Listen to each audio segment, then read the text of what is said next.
Top 1 Dahomey Royal Corps. Comencemos analizando una de las fuerzas militares más disciplinadas y sorprendentes de África Occidental. En 1892, durante la Segunda Guerra Franco-Dahomeyana, las tropas coloniales francesas avanzaron hacia la capital de Abomey, esperando enfrentarse a un ejército real convencional. En su lugar, cuando la niebla matutina se disipó de las llanuras bordeadas de palmeras, vieron filas disciplinadas de mujeres uniformadas emergiendo en formación. Marchaban en columnas de 4 en fondo, con los rifles apoyados en sus hombros y las hojas sujetas a sus cinturas. Los oficiales registraron más tarde que estos soldados no dudaron bajo el fuego de artillería. Avanzaron en oleadas sincronizadas, pasando sobre los caídos sin romper la alineación. Lo que los franceses encontraron no fue una guardia simbólica. Era un ejército femenino permanente, entrenado para la guerra. El reino de Dahomey, ubicado en el actual Benín, había mantenido este núcleo durante más de 2 siglos. Conocidas localmente como las Mino, que significa nuestras madres, la unidad estaba integrada en el núcleo del poder estatal. Las reclutas eran seleccionadas mediante un proceso estructurado. Algunas eran voluntarias que buscaban ascenso. Otras eran asignadas por decreto real. Una vez alistadas, vivían dentro de cuarteles fortificados cerca del complejo del palacio. Se les prohibía el matrimonio y juraban lealtad directa al rey. Su identidad era militar antes que cualquier otra cosa. Los informes de la inteligencia francesa describieron una estructura jerárquica dentro del núcleo. Había comandantes, subcomandantes y divisiones especializadas. Algunas unidades se centraban en la puntería, con mosquetes de chispa que pesaban casi 10 libras y requerían una coordinación disciplinada para recargar bajo presión. Otras entrenaban con machetes diseñados para el combate cuerpo a cuerpo. Los observadores europeos documentaron simulacros de obstáculos en los que las reclutas escalaban muros incrustados con espinas de acacia para demostrar resistencia. Se realizaban ejercicios de fuego real con regularidad. Esto no era una exhibición ritual. Era un condicionamiento sostenido. Las armas capturadas y los restos del campo de batalla confirman el despliegue operativo. Los mosquetes recuperados de los sitios de Dahomey mostraron signos de descargas repetidas. Los restos de uniformes revelaron una distribución de equipo estandarizada. Las listas de bajas francesas señalaron que muchas de las oleadas de asalto más agresivas consistían enteramente en soldados femeninas que intentaban cerrar la distancia a pesar del intenso fuego. Un oficial escribió que su cohesión bajo presión rivalizaba con la infantería europea entrenada. La interpretación convencional a menudo ha reducido el cuerpo de Dahomey a una anomalía exótica, una curiosidad amplificada por la fascinación colonial. Sin embargo, las estimaciones numéricas sugieren que, en su punto máximo de fuerza, el núcleo pudo haber contado con entre 2.000 y 6.000 mujeres, representando un porcentaje sustancial de la fuerza de combate total de Dahomey. En un reino involucrado en guerras regionales frecuentes, mantener tal fuerza requería logística, cadenas de suministro, sistemas de mando y reclutamiento continuo. Requería diseño institucional. Cuando las fuerzas francesas finalmente dominaron a Dahomey mediante artillería superior y rifles de repetición, el núcleo no se disolvió en pánico. Los informes describen cargas finales, llevadas a cabo en formación cerrada. Las supervivientes fueron desbandadas solo después del colapso del reino. Las autoridades coloniales disolvieron formalmente la unidad, integrando a los miembros restantes en roles civiles y reformulando su existencia como reliquias de un orden pasado. Pero los registros del campo de batalla permanecen. Los oficiales europeos reconocieron que, entre todos los adversarios de la región, las mujeres de Dahomey eran las más formidables. Si un Estado africano centralizado sostuvo un cuerpo militar femenino profesional durante generaciones, completo con rangos, cuarteles, regímenes de entrenamiento y despliegue estratégico, entonces la idea de que los ejércitos femeninos organizados eran excepciones raras comienza a debilitarse. Si tal sistema existió abiertamente hasta ser confrontado por un imperio moderno, ¿cuántas estructuras similares fueron desmanteladas antes de que pudieran ser documentadas completamente? Top 2 Scythian Warrior Society. Pasemos ahora a los hallazgos arqueológicos en las estepas del sur de Rusia, que desafían nuestra comprensión de las sociedades guerreras antiguas. En 1993, cerca de los túmulos del Mar Negro, los arqueólogos que excavaban un montículo funerario descubrieron lo que inicialmente parecía ser la tumba de un noble montado. El esqueleto yacía junto a un arco compuesto de 3 pies, un carcaj lleno de flechas con punta de bronce, una espada de hierro de aproximadamente 30 pulgadas de largo y los restos de un arnés de caballo colocados cuidadosamente cerca del cráneo. Pero el análisis osteológico anuló la suposición. El guerrero era biológicamente femenino.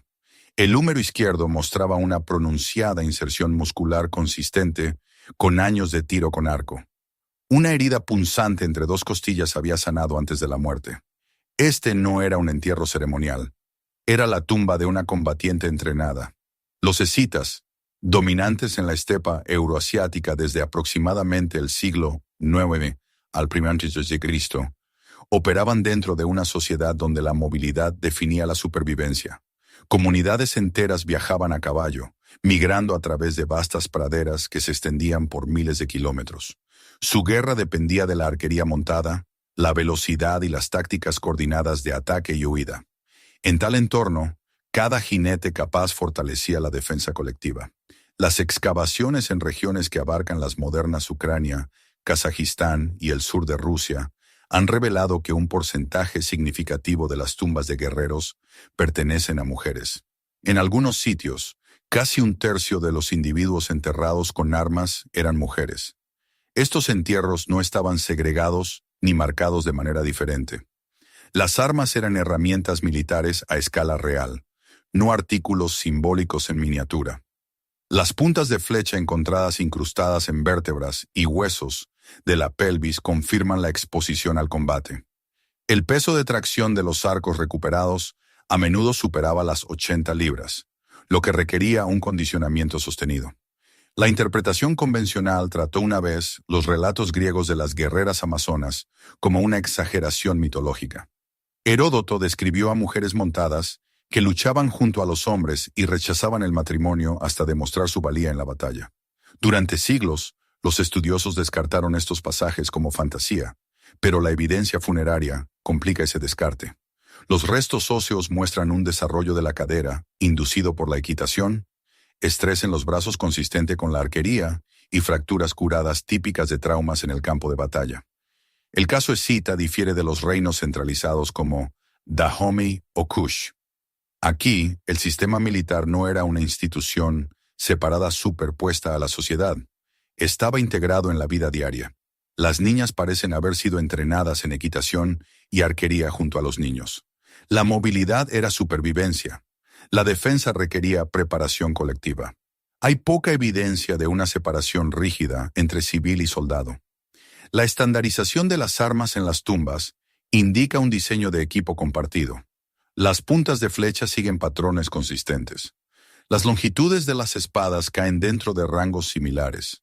Esto sugiere redes organizadas de producción y distribución dentro de las confederaciones tribales. Las guerreras no eran anomalías dispersas al azar. Eran parte del mismo ecosistema militar que los jinetes masculinos. Lo que desafía las narrativas posteriores es la normalización de esta estructura. Si una sociedad integraba a las mujeres en roles de combate, montado como práctica rutinaria, entonces el concepto de ejércitos exclusivamente masculinos puede ser un desarrollo posterior en lugar de una regla universal antigua. Cuando surgieron imperios patriarcales más centralizados, pudieron haber interpretado tal integración como una inversión o aberración. A medida que los territorios escitas fueron absorbidos o desplazados por potencias en expansión, su estructura social se desvaneció de la memoria dominante. El mito griego preservó ecos en forma de amazonas, pero el mito despoja a los sistemas de su lógica administrativa. Lo que queda en la leyenda se convierte en espectáculo, no en política. Si los escitas operaban como una sociedad militar móvil, donde las mujeres formaban una parte medible de los jinetes armados, entonces uno de los primeros sistemas de caballería a gran escala en Eurasia no fue exclusivamente masculino. Si el mito preservó su existencia mientras la historia los categorizaba como fantasía, ¿Cuántos sistemas militares integrados fueron reclasificados posteriormente como leyenda una vez que el imperio reescribió el registro? Top 3 Sarmatian Cavalry Regiments. Exploremos ahora la evolución de la caballería pesada en las fronteras del Imperio Romano. En el siglo II a lo largo de la frontera del Danubio, los exploradores romanos informaron de una fuerza de caballería que se aproximaba moviéndose en formación disciplinada a través de las llanuras abiertas. Los jinetes vestían armaduras de escamas que brillaban bajo el sol, placas de hierro superpuestas como piel de reptil. Cada uno portaba un contos, una lanza de 2 manos que medía casi 10 pies de largo, diseñada para destrozar las líneas de infantería mediante el impulso puro. Lo que sorprendió a los observadores romanos no fue simplemente el peso de la carga. Entre los jinetes acorazados había mujeres, indistinguibles en equipo y postura de sus homólogos masculinos. Los sármatas, una confederación de habla iraní que sucedió a los escitas en gran parte de la estepa euroasiática, desarrollaron uno de los sistemas de caballería pesada más formidables del mundo antiguo. A diferencia de los arqueros montados, escitas más fluidos, las fuerzas sármatas enfatizaban el impacto de choque. Las unidades de caballería entrenaban para mantener la formación a alta velocidad, bajando sus lanzas simultáneamente para golpear como un muro de fuerza unificado. Tales tácticas requerían una coordinación rigurosa, fuerza y disciplina sostenida. La evidencia arqueológica de los túmulos funerarios en el sur de Rusia y el oeste de Kazajistán ha descubierto esqueletos femeninos enterrados con equipo completo de caballería. Los fragmentos de armadura de escamas recuperados de estas tumbas pesan entre 20 y 30 libras. La lanza contos, combinada con el peso de la armadura y el equipo de la silla, requería un equilibrio y control precisos. Los restos óseos revelan un pronunciado estrés en la articulación de la cadera consistente, con años de equitación montada. Las fracturas defensivas en los antebrazos y las puntas de proyectiles incrustadas indican combate cuerpo a cuerpo en lugar de una afiliación simbólica. Escritores romanos, incluido Amiano Marcelino, hicieron referencia a mujeres sármatas luchando junto a los hombres. Aunque a menudo se enmarcan como rarezas culturales, estas observaciones coinciden con el registro funerario. En ciertos cementerios sármatas, hasta el 20% de las tumbas de guerreros pertenecen a mujeres. La consistencia en los sitios sugiere una participación integrada dentro de la estructura de caballería, no anomalías aisladas. A diferencia de las escaramuzas tribales descentralizadas, la caballería sármata operaba en unidades regimentales con mando jerárquico. La uniformidad de las armas y la construcción estandarizada de las armaduras implican talleres organizados y distribución de suministros. Si las mujeres aparecen dentro de estos regimientos, estaban incorporadas en la cadena de mando operativa. La caballería de choque no podía permitirse jinetes sin entrenamiento. Cada individuo en formación tenía que ejecutar maniobras sincronizadas a velocidades que superaban las 25 mph. Cuando Roma reclutó auxiliares de caballería sármata en su propio ejército, después de los conflictos en la frontera, adoptó elementos de sus tácticas. Algunas de estas unidades estuvieron estacionadas tan al oeste como Britania. Sin embargo, la documentación militar romana no hace un reconocimiento sostenido de la integración femenina. Si esto refleja un informe selectivo o cambios demográficos genuinos, sigue siendo debatido. Lo que está claro es que la estructura sármata original normalizaba a las mujeres dentro de los regimientos montados. El sistema sármata marca una escalada de una sociedad guerrera integrada a una formación de caballería pesada especializada. Esto no era meramente defensa comunal. Era ingeniería en el campo de batalla. Los jinetes eran componentes dentro de un mecanismo coordinado diseñado para romper las líneas enemigas mediante fuerza cinética concentrada. Si las mujeres podían operar eficazmente dentro de tales regimientos, controlando caballos fuertemente acorazados mientras empuñaban lanzas largas y asaltos sincronizados, entonces los límites de la especialización militar antigua se expanden. Si Roma absorbió las tácticas, pero filtró la composición social, ¿qué parte de ese legado de caballería fue intencionalmente dejado sin registrar? Top 4 Kush Archery Network. Dirijámonos ahora al sur, hacia el reino de Kush, donde la arquería se convirtió en la base de una resistencia nacional. En el año 24 a.C., las fuerzas romanas que avanzaban hacia el sur desde Egipto esperaban una rápida sumisión del reino de Kush. En su lugar, mientras se movían a lo largo del corredor del Nilo, cerca de la segunda catarata, sus exploradores de vanguardia informaron de un fuego de proyectiles sostenido desde crestas de arenisca elevadas. Las flechas llovían con una sincronización disciplinada, golpeando escudos y armaduras antes de que las formaciones romanas pudieran estabilizarse. Lo que los comandantes romanos encontraron no fue una escaramuza tribal desorganizada. Era una red defensiva coordinada construida en torno a la arquería de largo alcance. Y dentro de ese sistema, la evidencia sugiere que las mujeres no eran observadoras periféricas, sino participantes integradas. Kush había sido conocido durante mucho tiempo como la Tierra del Arco.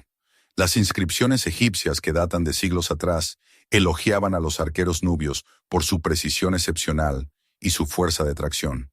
Para el momento de la expansión romana, la infraestructura militar kushita había evolucionado hacia un sistema defensivo por capas. Se posicionaron puestos fortificados a lo largo de curvas estratégicas del río. Se colocaron estaciones de vigilancia en terrenos elevados. Las señales de comunicación podían viajar entre asentamientos a través de códigos de tambores y hogueras. El propio Nilo funcionaba como arteria y barrera. Las excavaciones en sitios como Meroe y El Kurru han revelado depósitos de armas que contienen puntas de flecha de hierro estandarizadas, a menudo de forma triangular para la penetración de armaduras. En varios sitios funerarios asociados con individuos de la clase militar, se han encontrado esqueletos femeninos enterrados con carcajes completos y protectores de muñeca diseñados para proteger el antebrazo del retroceso de la cuerda del arco. El análisis óseo muestra un desarrollo muscular en el hombro consistente con el uso repetido de arcos de alta resistencia. Algunos restos exhiben lesiones de proyectiles curadas que indican exposición a condiciones de combate en lugar de una afiliación simbólica. La interpretación convencional a veces ha enmarcado a estas mujeres como miembros de hogares de élite a quienes se les otorgaron armas ceremoniales. Sin embargo, el patrón de distribución complica esa narrativa. Los entierros femeninos con equipo de arquería aparecen en múltiples sitios y a través de generaciones. Se estima que los arcos recuperados de contextos kushitas requieren pesos de tracción de entre 70 y 90 libras. El uso sostenido de tales armas exige entrenamiento desde la adolescencia. La arquitectura defensiva de Kush dependía del fuego coordinado en lugar de la confrontación de fuerza bruta. Las legiones romanas, entrenadas para la disciplina de formación y el combate cuerpo a cuerpo, lucharon contra el hostigamiento de largo alcance en terrenos desérticos donde el acceso al agua era limitado.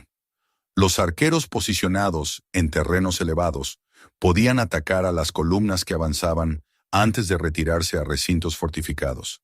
Si las mujeres estaban integradas en estas unidades de arquería, su participación influyó directamente en la resiliencia militar del Estado. Esta red no era un arreglo ad hoc. Los centros de producción de puntas de flecha sugieren una fabricación organizada. Las instalaciones de almacenamiento cerca de los sitios de las fortalezas indican el acopio de suministros.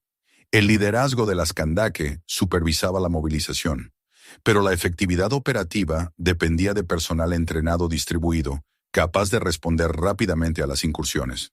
Cuando Roma finalmente negoció un tratado en lugar de anexar completamente a Kush, reconoció una capacidad defensiva que hacía que la ocupación fuera costosa. La red de arquería funcionó como un multiplicador de fuerza, compensando las diferencias en mano de obra y equipo. El caso kushita representa un refinamiento de la estructura. Aquí, la integración femenina no aparece en regimientos aislados o guardias simbólicas, sino dentro de una arquitectura de defensa nacional optimizada para el terreno y la resistencia. El arco no era meramente un arma, era la columna vertebral del control territorial.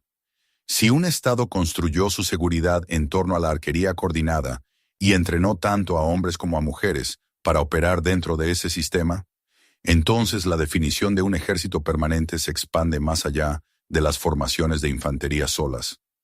Si Roma calculó que la conquista total era estratégicamente ineficiente, ¿Qué revela eso sobre el sistema que enfrentó a lo largo del Nilo? Top 5. Onamusha, Ana-Bugisha. Viajemos ahora al Japón feudal para descubrir la realidad de las mujeres guerreras dentro de la clase samurái.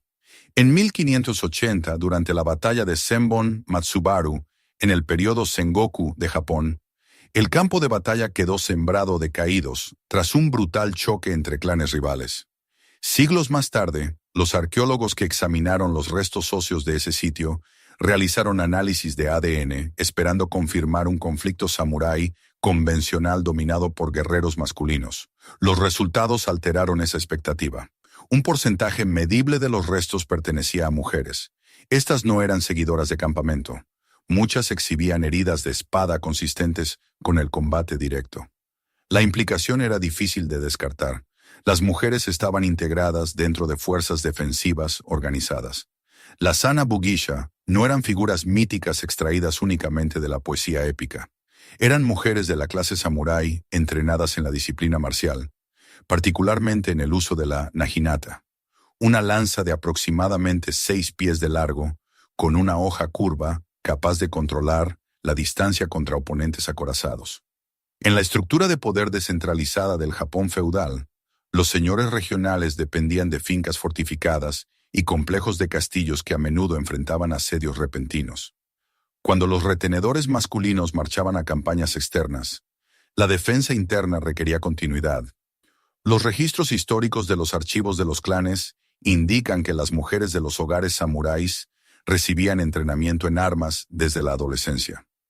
Este entrenamiento no era ornamental, seguía una instrucción estructurada en postura, sincronización y defensa coordinada dentro de pasillos estrechos y puertas. La arquitectura de los castillos japoneses, con sus puertas en capas y accesos en ángulo, favorecía a las unidades de armas de asta disciplinadas, capaces de repeler a los atacantes en espacios confinados. Las defensoras femeninas estaban entrenadas específicamente para este entorno. El análisis de las armas refuerza esta estructura. Las hojas de naginata supervivientes, asociadas con entierros femeninos, muestran afilados repetidos y desgaste en el filo. Los fragmentos de armadura adaptados para marcos más pequeños demuestran una producción personalizada en lugar de equipo improvisado. La presencia de equipo estandarizado sugiere un reconocimiento institucional de los roles de combate femeninos dentro de ciertos dominios. La interpretación convencional a menudo ha aislado a figuras como Tomoe Gosen como anomalías excepcionales. Sin embargo, los registros de dominio del periodo medieval tardío indican que, en tiempos de asedio, las mujeres se organizaban en unidades defensivas con roles de mando designados. El cuerpo defensivo no funcionaba como un ejército de campo itinerante como los regimientos de Dahomey, pero operaba dentro de un sistema militar claramente definido. Su misión era la integridad territorial.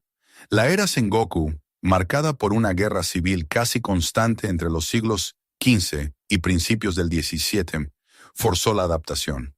Los castillos no eran residencias simbólicas, eran nodos militares. Un asedio podía durar semanas. Mantener la defensa requería que cada individuo entrenado fuera capaz de mantener la formación en los muros y las puertas interiores. El cuerpo defensivo Ana-Bugisha representaba una extensión de la obligación samurái en lugar de una desviación de ella. Después de la unificación de Japón bajo el shogunato Tokugawa a principios de 1600, la guerra a gran escala disminuyó y la identidad samurái pasó de ser una clase militar activa a una élite burocrática. A medida que el conflicto disminuyó, el papel visible de las mujeres armadas retrocedió. Más tarde, la memoria cultural enfatizó el linaje masculino y la esgrima estilizada, mientras que las unidades de defensa femenina estructuradas se desvanecieron en la oscuridad. Sin embargo, las tumbas del campo de batalla permanecen. Los resultados del ADN permanecen. Los patrones de desgaste de las hojas permanecen. Estos rastros físicos apuntan a un sistema en el que las mujeres no eran meramente sustitutas de emergencia, sino participantes entrenadas, integradas en la doctrina defensiva.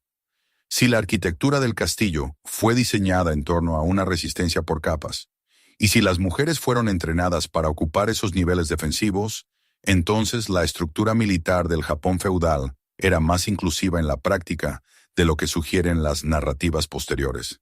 Si la historia preservó la espada pero descuidó a los defensores que estaban detrás de las puertas, ¿qué más dentro del sistema samurái ha sido simplificado selectivamente? Top 6 Ndongo Female Army. Analicemos ahora la resistencia organizada en el centro de África contra la expansión portuguesa. En 1626, a lo largo de la costa occidental de África Central, las fuerzas coloniales portuguesas avanzaron hacia el interior, hacia el reino de Ndongo, esperando una resistencia fragmentada. En su lugar, encontraron una oposición estructurada, organizada bajo la reina Nsinga Mbande. La correspondencia europea de la época describe no solo sus maniobras políticas, sino la presencia de unidades femeninas disciplinadas dentro de sus fuerzas armadas. Estas no eran escoltas ceremoniales, eran formaciones armadas integradas en campañas contra la expansión portuguesa. El reino de Ndongo, ubicado en la actual Angola, operaba dentro de un entorno geopolítico volátil, moldeado por las rutas comerciales del Atlántico y la intervención militar europea. Nsinga heredó un estado fracturado bajo la presión sostenida de las expediciones de esclavitud portuguesas y los asentamientos costeros fortificados. Para consolidar el poder, reorganizó las estructuras militares, mezclando bandas de guerreros tradicionales Imbangala con un mando más centralizado. Dentro de esta reestructuración, los relatos mencionan repetidamente a combatientes femeninas que servían en capacidades defensivas y ofensivas. Los misioneros y oficiales portugueses documentaron guardaespaldas femeninas entrenadas en el combate con lanzas y el uso de armas de fuego. Algunos informes describen a Nsinga manteniendo una guardia personal totalmente femenina estacionada dentro de campamentos fortificados. A diferencia de los asistentes de palacios simbólicos, estas unidades participaron en operaciones defensivas y retiradas estratégicas hacia el interior. Estaban integradas dentro de campamentos militares itinerantes que funcionaban como cuarteles generales móviles durante la resistencia prolongada. La evidencia de armas recuperadas de las zonas de conflicto de Ndongo incluye puntas de lanza de hierro y fragmentos de armas de fuego tempranas.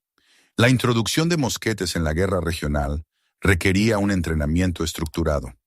El manejo de armas de fuego de chispa que pesaban cerca de 10 libras exigía coordinación y familiaridad con las secuencias de recarga. Si las unidades femeninas fueron entrenadas en estos procedimientos, su inclusión refleja una preparación sistemática en lugar de una movilización esporádica. Las narrativas coloniales convencionales a menudo retrataron a Nsinga como una gobernante excepcional y controvertida, centrándose en sus maniobras diplomáticas y supuestas excentricidades. Sin embargo, despojada de adornos, los hechos operativos permanecen. Sostuvo la resistencia contra las fuerzas portuguesas durante décadas, cambiando alianzas entre estados africanos rivales y potencias europeas. Tal longevidad requería una organización militar disciplinada. Las unidades femeninas dentro de sus fuerzas no eran incidentales. Eran componentes de una arquitectura defensiva más amplia. El caso de Ndongo difiere del sistema de cuarteles altamente institucionalizado de Dahomey. Aquí el núcleo funcionaba dentro de una estructura de guerra móvil, diseñada para evadir y contrarrestar las fortificaciones europeas. Los campamentos se reubicaban estratégicamente. Las líneas de suministro se adaptaban al terreno. Las soldados femeninas integradas en estas formaciones habrían sido entrenadas para la resistencia, el movimiento rápido y el combate coordinado. Los documentos portugueses expresan con frecuencia frustración ante la resiliencia de las fuerzas de Nsinga. A pesar de las ventajas tecnológicas, las tropas coloniales enfrentaron tácticas de guerrilla que neutralizaron la superioridad en campo abierto. Las guardias femeninas se mencionan en el contexto de la protección de los centros de mando y la participación en enfrentamientos cerca de cruces de ríos y zonas boscosas. Con el tiempo, a medida que el control portugués se consolidó a lo largo de los baluartes costeros, la autonomía de Ndongo se erosionó. Más tarde, la historiografía a menudo redujo la participación femenina a una anécdota. Sin embargo, las repetidas referencias en registros coloniales independientes sugieren una presencia estructurada en lugar de un espectáculo singular. Si un reino africano centralizado bajo la presión europea sostenida, mantuvo unidades militares femeninas entrenadas dentro de su marco de mando, entonces el modelo de cuerpos armados femeninos organizados se extendió más allá de regiones aisladas. Si los oficiales europeos documentaron su presencia a regañadientes, ¿qué sugiere eso sobre el desafío que estas unidades plantearon a las suposiciones traídas a través del Atlántico? Top 7 Whydah Royal Guards. Observemos ahora los registros de los reinos comerciales costeros antes de su absorción por potencias mayores. A principios del siglo XVIII, los comerciantes europeos que llegaban a lo largo del Golfo de Guinea describieron el reino de Whydah como comercialmente poderoso y militarmente disciplinado. Los barcos anclados frente a la costa registraron desfiles militares estructurados en tierra, incluyendo unidades de mujeres armadas asignadas a la seguridad real y operaciones defensivas. Estos informes, escritos en bitácoras de navegación y correspondencia mercantil, no tenían la intención de crear mitos. Eran observaciones prácticas de individuos que negociaban el comercio bajo un riesgo constante. El reino de Whydah, situado en la costa del actual Benín, funcionó como un nodo estratégico en el comercio regional antes de su eventual conquista por Dahomey en 1727. Antes de ese colapso, Whydah mantenía fuerzas armadas organizadas, diseñadas para proteger las rutas comerciales y los centros urbanos. Dentro de esta estructura, varios relatos europeos mencionan contingentes de guardias femeninas adscritos al recinto real y desplegados durante alertas de seguridad intensificadas. A diferencia del cuerpo de Dahomey, plenamente institucionalizado posteriormente, las unidades femeninas de Whydah parecen haber funcionado principalmente como guardias de palacio con capacidad de despliegue condicional. Sin embargo, el estatus de guardia en las monarquías de África Occidental no implicaba pasividad ceremonial. Los recintos reales eran centros militares. Las unidades de guardia estaban entrenadas para responder a intentos de golpe, rebeliones internas y ataques externos. Para mantener tal preparación, el entrenamiento estructurado era esencial. Los diarios de comerciantes británicos y holandeses describen a mujeres estacionadas en las puertas del palacio, portando lanzas y, ocasionalmente, mosquetes. Sus uniformes estaban supuestamente estandarizados, con vestimenta coordinada que las distinguía de las poblaciones civiles. La presencia de armas de fuego indica el acceso al entrenamiento con armas y la integración logística en la cadena de suministro militar más amplia. La interpretación convencional a menudo descarta estas referencias como curiosidad colonial exagerada. Sin embargo, cuando múltiples fuentes comerciales independientes a lo largo de décadas describen configuraciones similares, surge la consistencia. Whydah no era una entidad tribal vagamente organizada. Mantenía una burocracia de corte, sistemas de impuestos y patrullas militares que protegían las rutas de caravanas hacia el interior. Integrar a las mujeres dentro de las unidades de guardia implica una política organizacional deliberada en lugar de una anomalía aislada. La caída de Whydah ante Dahomey remodeló el equilibrio de poder regional. Tras la conquista, Dahomey absorbió aspectos de las estructuras militares y administrativas de Whydah. Es plausible que los precedentes regionales para la integración de guardias femeninas influyeran en la posterior expansión del propio núcleo de Dahomey. Si Whydah mantuvo unidades de guardia femeninas estructuradas antes de su colapso, entonces el fenómeno en África Occidental puede representar un patrón más amplio en lugar de una invención singular. El caso de Whydah ilustra una etapa intermedia entre la guardia de palacio y el regimiento de campo. Las unidades de guardia funcionaban como capas de defensa inmediata dentro de la autoridad centralizada.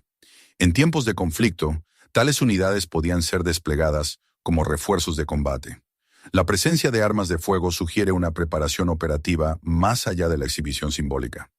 Cuando los comerciantes europeos documentaron estas formaciones, lo hicieron mientras negociaban alianzas y evaluaban niveles de amenaza. Sus informes se centran en detalles prácticos como el armamento, la disciplina y la proximidad a los centros de mando reales. Este tono reduce la probabilidad de un embellecimiento puramente fantástico. Después de la conquista de Whydah y su eventual integración en la estructura en expansión de Dahomey, su identidad independiente se desvaneció de los mapas europeos. Las referencias a sus guardias femeninas disminuyeron a medida que los núcleos más grandes de Dahomey dominaron la atención colonial. Si múltiples reinos de África Occidental integraron sistemas de guardias femeninas dentro de sus marcos militares, entonces el cuerpo de Dahomey no surgió de forma aislada. Evolucionó dentro de un contexto regional que normalizaba la participación femenina estructurada en la seguridad armada. Si los imperios comerciales observaron silenciosamente estos sistemas mientras priorizaban el comercio sobre el comentario, ¿qué aspectos de la organización militar africana se simplificaron cuando las narrativas coloniales tomaron posteriormente el control de la historia? Top 8 Caucasian Female Guard Traditions. Examinemos ahora las tradiciones de seguridad en las encrucijadas geopolíticas del Cáucaso. En el siglo XII, durante el reinado de la reina Tamar de Georgia, los enviados extranjeros que llegaban a la corte real registraron algo inesperado. Entre los retenedores acorazados posicionados dentro del complejo del palacio, había mujeres asignadas a tareas de guardia. Estas no eran asistentes ceremoniales vestidas para el espectáculo. Estaban armadas, disciplinadas y colocadas estratégicamente en puntos de acceso clave dentro de los recintos fortificados. Su presencia no estaba oculta, era institucional. La región del Cáucaso, que abarca las modernas Armenia y Georgia, ha funcionado durante mucho tiempo como una encrucijada geopolítica entre la expansión bizantina, persa y más tarde mongola. En un entorno tan volátil, la supervivencia requería ciudades fortificadas, sistemas de movilización rápida y una seguridad interna confiable. Las crónicas de la corte y la correspondencia diplomática externa de la Alta Edad Media sugieren que ciertas cortes reales mantenían contingentes de guardias femeninas integrados en las estructuras de defensa del palacio. A diferencia de las formaciones tribales o los ejércitos de campo masivos, estas unidades funcionaban como cuerpos de seguridad de élite. La defensa del palacio era una capa estratégica crítica. Los intentos de asesinato, los golpes de Estado y las alianzas nobles cambiantes planteaban amenazas constantes. Integrar guardias femeninas entrenadas dentro de las cámaras internas proporcionaba un amortiguador de seguridad que limitaba la infiltración de conspiradores masculinos. Esto no era caballería simbólica, era arquitectura táctica. Las fuentes armenias medievales describen a mujeres de linaje noble entrenadas en el combate montado y la arquería, particularmente en regiones fronterizas expuestas a incursiones. Si bien no todas estas mujeres formaban regimientos permanentes, ciertos entornos de corte institucionalizaron los roles de guardia femenina dentro de jerarquías de mando definidas. Los inventarios de armas de las fortalezas armenias y georgianas incluyen juegos de armaduras adaptados a marcos más pequeños, lo que sugiere una provisión deliberada en lugar de improvisación. El reinado de la reina Tamar, de 1134 a 1213, marcó un periodo de expansión territorial y relativa estabilidad política en Georgia. Los cronistas retratan su autoridad como espiritual y marcial. Las cartas diplomáticas de los Estados Cruzados reconocieron la capacidad militar georgiana durante este periodo. El sistema estructurado de guardia de palacio probablemente reflejaba la organización militar más amplia que apoyaba a la monarquía centralizada. La historiografía convencional a menudo se centra en el liderazgo político de Tamar, mientras minimiza el marco operativo que lo protegía. Sin embargo, las estructuras de seguridad real en los estados medievales eran inseparables de la doctrina militar más amplia. Las unidades de guardia entrenaban para la preparación para el combate, particularmente en ciudades fortificadas en lo alto de colinas, donde los pasajes estrechos favorecen una defensa disciplinada en espacios cerrados. Los restos arqueológicos de las fortificaciones caucásicas revelan sistemas de puertas en capas y torres de vigilancia elevadas que requieren una defensa coordinada. Si las guardias femeninas estaban estacionadas dentro de los anillos de defensa internos, eran parte de un diseño de seguridad por niveles.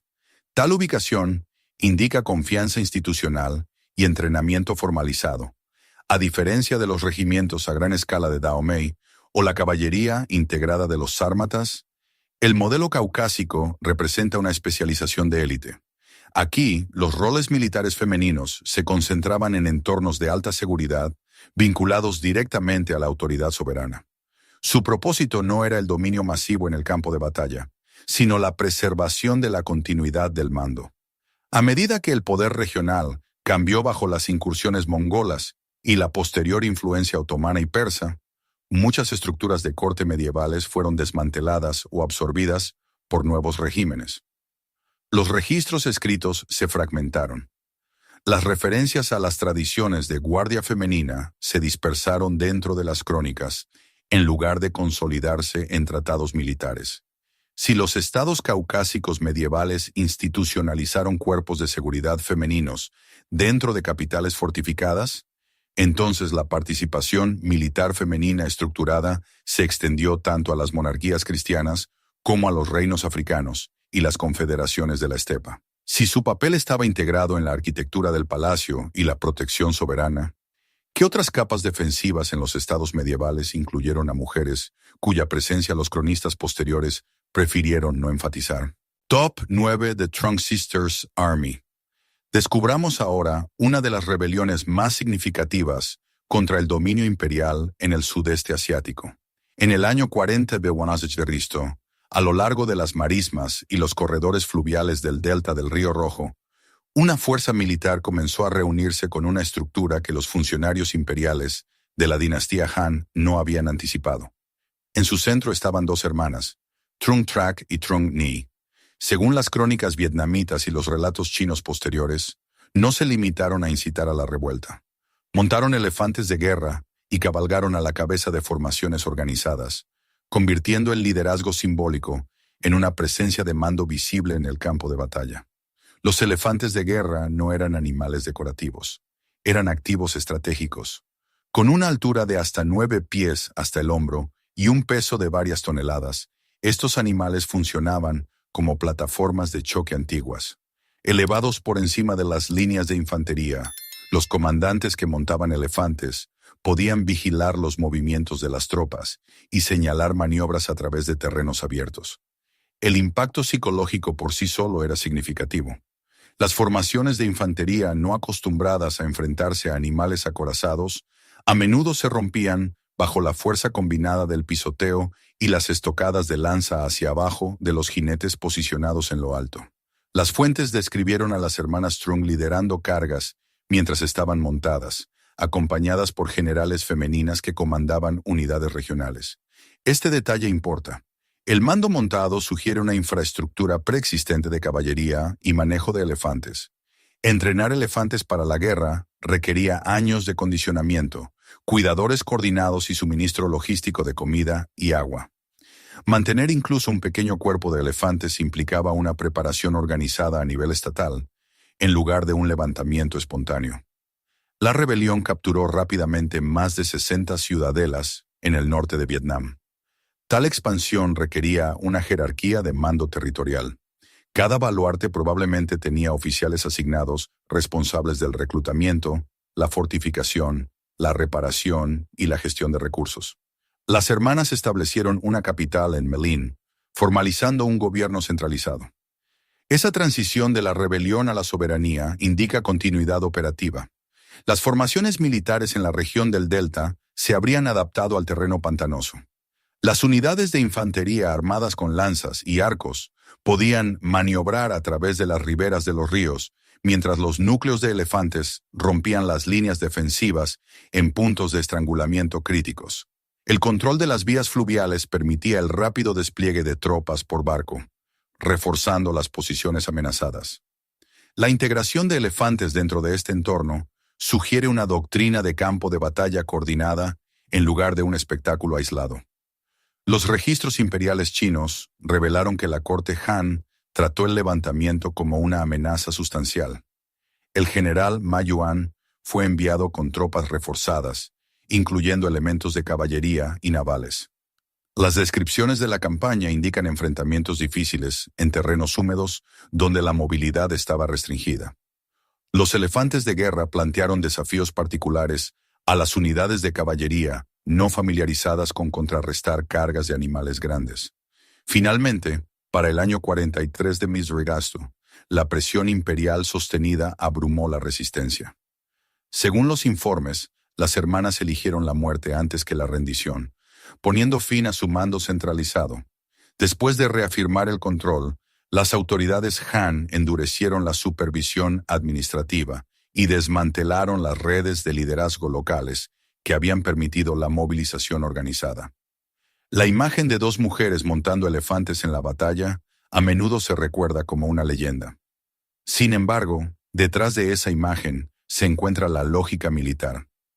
Visibilidad de mando elevada, capacidad de asalto de choque, apoyo de infantería coordinado y gobernanza territorial a través de docenas de fortalezas. Si las hermanas Trung comandaron unidades de elefantes y generales regionales en un conflicto sostenido contra el Imperio Han, entonces su ejército funcionó no como una rebelión simbólica, sino como una estructura de guerra organizada capaz de enfrentar el poder imperial. Si los elefantes montados llevaban la autoridad soberana a la batalla, ¿qué revela eso sobre cómo se veía a sí mismo este ejército y con qué seriedad se vio obligado a responder su oponente de tamaño imperial? Top Deer Dahomey at full strength. Regresemos finalmente a Dahomey para observar el alcance total de su movilización antes del fin de su era. En 1890, mientras las tensiones entre el reino de Dahomey y las fuerzas coloniales francesas escalaban, los informes de la inteligencia europea describieron un desarrollo inquietante. El ejército de Dahomey no se estaba preparando simplemente para una escaramuza. Se estaba movilizando a su máxima capacidad. Regimientos enteros se reunieron fuera de Abomey. Los simulacros se intensificaron. Los depósitos de suministros se llenaron con municiones y provisiones. Y dentro de esas filas había miles de mujeres uniformadas, organizadas en divisiones estructuradas que reflejaban y, en algunos sectores, rivalizaban con las fuerzas masculinas. En su punto máximo de fuerza, el ejército de Dahomey no era una coalición laxa de combatientes tribales. Funcionaba como una máquina militar centralizada bajo el mando real. El cuerpo femenino no era periférico a esta estructura. Formaba una rama operativa paralela con roles definidos. Unidades especializadas en puntería, otras en combate con armas blancas, otras en reconocimiento. Los observadores europeos notaron que estas divisiones se movían con una sincronización precisa durante los desfiles y las simulaciones de combate. La disciplina era mecánica. Los regímenes de entrenamiento se intensificaban durante los periodos de movilización. Las reclutas eran sometidas a marchas de resistencia bajo el calor tropical, que a menudo superaban las 20 millas en un solo día. Las pistas de obstáculos ponían a prueba la agilidad y la tolerancia al dolor. Los simulacros de mosquete requerían precisión bajo presión de tiempo con descargas disparadas en secuencia coordinada. Los oficiales imponían códigos de conducta estrictos. La deserción o la desobediencia resultaban en penas severas, reforzando la integridad de la cadena de mando. Los inventarios de armas de las posiciones capturadas de Dahomey revelan patrones de emisión estandarizados. Se distribuyeron mosquetes de chispa de calibre consistente en todas las unidades. Las armas blancas mostraron un diseño uniforme optimizado para el combate cuerpo a cuerpo. Las reservas de municiones se almacenaban en recintos seguros, custodiados por unidades de vigilancia rotativas, incluyendo contingentes femeninos. Esto no era una movilización simbólica, era planificación logística a escala. Los comandantes franceses subestimaron inicialmente la coherencia estratégica de la movilización de Dahomey. Los primeros encuentros durante la campaña de 1890 expusieron su error de cálculo. Oleadas de asalto compuestas principalmente por soldados femeninas avanzaron a pesar del fuego de artillería, manteniendo la disciplina de formación incluso cuando aumentaban las bajas. Los oficiales documentaron el impacto psicológico de enfrentarse a adversarios que no se quebraban bajo un bombardeo sostenido. Las narrativas coloniales convencionales enfatizaron más tarde la superioridad tecnológica como el factor decisivo en la derrota de Dahomey. Si bien los rifles de repetición y la artillería inclinaron innegablemente la balanza, los informes del campo de batalla confirmaron que los regimientos femeninos operaban como entidades militares cohesivas. Ejecutaron maniobras de flanqueo, defendieron puntos de estrangulamiento estratégicos y cubrieron retiradas cuando las unidades masculinas flaqueaban. Cuando Abomey finalmente cayó en 1894, la disolución del cuerpo femenino fue inmediata y sistemática. Las autoridades francesas desbandaron las unidades, confiscaron las armas e integraron a las supervivientes en estructuras civiles. El gobierno colonial reformuló el núcleo como una reliquia de un régimen obsoleto, enfatizando el espectáculo exótico sobre la sofisticación estructural. Sin embargo, los registros de movilización cuentan una historia diferente. A plena capacidad, Dahomey mantuvo un ejército femenino profesional, integrado en la estrategia de defensa nacional, capaz de operaciones de campaña sostenidas. Reclutó, entrenó, suministró y desplegó a miles bajo un mando centralizado. Esta escalada final revela un patrón que comenzó siglos antes en regiones distantes. Sociedades guerreras integradas, regimientos de caballería, núcleos defensivos, estructuras de guardia real y, finalmente, un ejército nacional plenamente movilizado con una rama femenina operando a escala contra un imperio moderno. Si tal sistema pudo existir abiertamente hasta ser desmantelado por la conquista colonial, entonces los ejércitos femeninos organizados no eran anomalías teóricas, eran realidades históricas sostenidas a través de la estructura, la disciplina y el poder estatal. Si el imperio borró las instituciones, que conquistó y simplificó la memoria de quienes resistieron, ¿qué otros sistemas militares han sido reducidos a notas al pie simplemente porque contradecían las expectativas? A través de continentes y siglos, ha surgido un patrón constante. Estas no fueron heroínas aisladas elevadas por la leyenda. No fueron combatientes de emergencia llamadas en momentos de desesperación. En cada caso, examinamos sistemas militares estructurados donde las mujeres estaban integradas dentro de cadenas de mando organizadas. Entrenaron bajo disciplina. Operaron dentro de jerarquías definidas. Fueron provistas, armadas y desplegadas con intención estratégica. En Dahomey, el cuerpo femenino mantenía cuarteles, divisiones de rango y cadenas de suministro logístico lo suficientemente fuertes como para enfrentar a un ejército colonial europeo. En Kush, el liderazgo soberano se cruzó con la autoridad militar, negociando directamente con Roma tras una resistencia estructurada. Entre los escitas y sármatas, la evidencia funeraria revela la integración dentro de los regimientos de caballería y las sociedades de guerra móviles. En Japón, los cuerpos defensivos operaban dentro de una arquitectura de castillos diseñada para una resistencia por capas. En Ndongo y Ueda, las unidades femeninas formaban parte de sistemas de mando centralizados que enfrentaban la expansión colonial. En el Cáucaso, las guardias de palacio de élite preservaban la autoridad soberana dentro de capitales fortificadas. La extensión geográfica es significativa. África Occidental, África del Noreste, la estepa euroasiática, Asia Oriental, África Central, el Cáucaso. Estos sistemas no surgieron de una única anomalía cultural. Se desarrollaron de forma independiente bajo diferentes condiciones políticas, religiosas y económicas. Lo que los une es la estructura, la organización y la continuidad. La historia militar convencional a menudo enmarca la participación femenina como excepcional o simbólica. Sin embargo, las excepciones no se repiten en civilizaciones separadas por miles de kilómetros. Cuando los registros funerarios, la correspondencia colonial, el diseño arquitectónico y los informes del campo de batalla coinciden, surge una imagen diferente.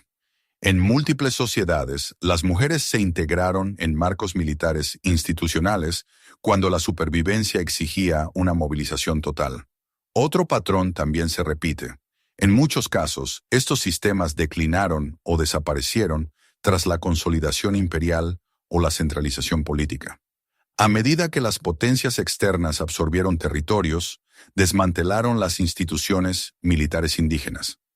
La historiografía posterior, a menudo escrita por los vencedores, simplificó o minimizó las estructuras que desafiaban las jerarquías convencionales.